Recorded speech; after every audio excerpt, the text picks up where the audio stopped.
শুভ দুপুর, দেখতে পাচ্ছেন এখন আমি কি করছি। এটা হচ্ছে ফ্রেঞ্চ ফ্রাই বানাচ্ছি।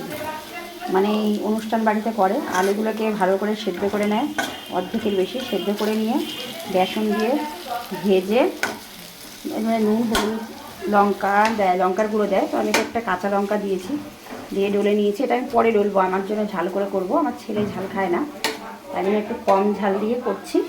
এই যে কটা হয়ে গেছে, এটা করছি ডাল দিয়ে খাবো বলে। আজকে আমাদের নিরামিষ শনিবার। এই যে বেগুন পোড়াতে দেখেছেন, টমেটো বেগুন পুড়িয়ে রেখেছি। এটা এখনো মাখিনি, মাখবো, তেল ফেল দিয়ে রেডি করে রেখেছি, বড়ি ভেজে রেখেছি ধনে পাতা দিয়ে।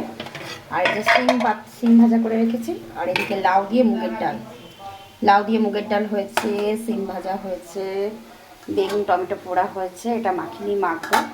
আর এই যে ফ্রেঞ্চ ফ্রাই আলু ভাজা হচ্ছে ডালের মুখে খাওয়ার জন্য। চলে আসুন, শনিবার নিরামিষ খাওয়া দাওয়া, যারা যারা খেতে চান। শনিবার দিন মানে নিরামিষ খাওয়া দাওয়া, চলে আসুন। বাই।